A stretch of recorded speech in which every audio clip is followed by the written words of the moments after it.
এই গাছটা যদি তোমরা চিনে থাকো তাহলে আমি আর বাবু সেই বীজ ফেলে কিছু মাস আগে এই গাছটা পুঁতেছিলাম বীজ থেকে। সেই গাছটায় এখন এই দেখো ফুল হয়েছে।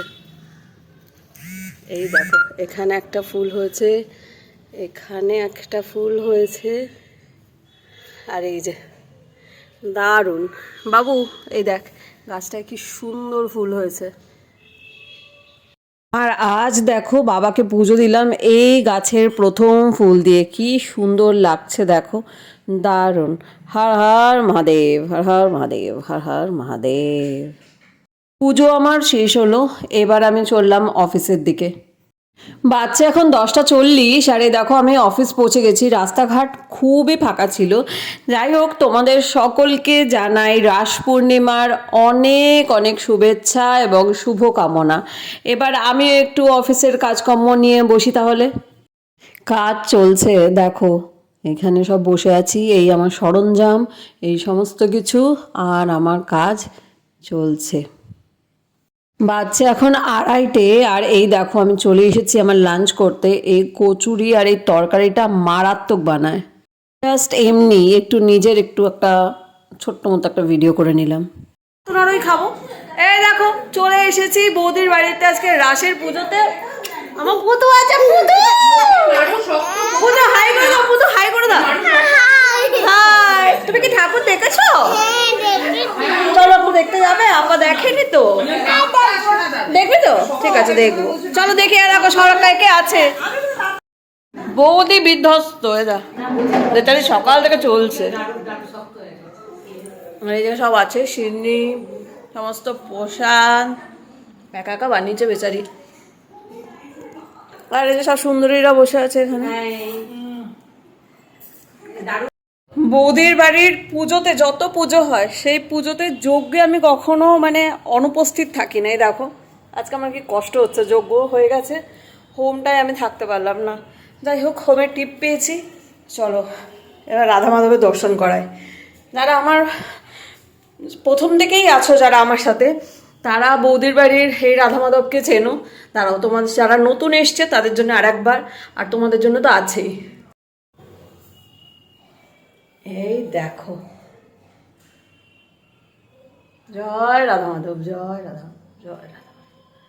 আর তার সাথে আমার ভোলে বাবাকে দেখো কি সুন্দর। গপু কই? ওই যে গপু, গপুকে খুঁজে পাচ্ছিলাম না। কিন্তু বৌদির বাড়ির রাধা মাধব ভীষণ সুন্দর। প্রথমবার আমি থাকতে পারলাম না তোমার পুজোয়। দেখো পুটু, তুই এত স্টাইল করছিস কেন? পুটু তুই খাবি? দীপার এই জন্য তো দীপার সিনে আমি পাতলা করেছি, আমি গ্লাসে খাবো, আজকে গ্লাসে সিন্নি খাবো। আমি খাবো, তোকে খেতে হবে না। কত ঢং দেখেছো, এতক্ষণ ঠিক ছিল। আমি খাবো না, তোকে খেতে হবে না বাবু, আয় আমার কোলে। কিন্তু প্রচুর কাজকর্ম করছে। দেখো রান্নাঘরে চাঁদের হাট লেগে গেছে, একজন ভাজছে, ভাজুনি একটুখানি দেখাও, মুখ দেখাও। এই যে ভাজছে ম্যাডাম। দীপা হাত দিয়ে কিছু একটা করার চেষ্টা করছে। দীপা কি করছিস? হাত দিয়ে গোল্লা করছিস। আর এখানে বেলাগুলি করছে, বেলাগুলি করছে। তো এইসবই চলছে। এখানে তোর ছেলে নিল না গরম লুচিটা। এই যে ম্যাডাম আমাদের গরম লুচি ভাজছে। আর আরেকজন ম্যাডাম হাঁপিয়ে গেছে পুজোর কাজকর্ম করে, জগদ্ধাত্রী পুজো করে ম্যাডাম হাঁপিয়ে গেছেন। দুজন বড় মানুষ খেতে বসেছে। টাকা একবার বাবি, এ বিট্টু, আরে পাপা, আর এদের বম্মা এদেরকে রসগোল্লা খাওয়াচ্ছে। আর এখানে আমাদের সব থেকে বড় ছেলে করছেটা কি? তুমি কি একটু নশো খাবে? গল্প হচ্ছে এখানে, এখানে বিশাল গল্প হচ্ছে, দুজনের মধ্যে হেভি গল্প হচ্ছে, হেভি গল্প হচ্ছে। আবার মা আবার ডাকছে বিট্টু বিট্টু, যাতে ওকে যেন, ওর বিট্টুকে যেন আমরা খেতে যেতে দিইনি। এ বিট্টুর মা তাকাও এদিকে, করে খাওয়াচ্ছি। হ্যাঁ লুচি খাইয়ে দিচ্ছিস। তোর 25 বছরের বিয়ের কবে খাওয়াবি? না আছে?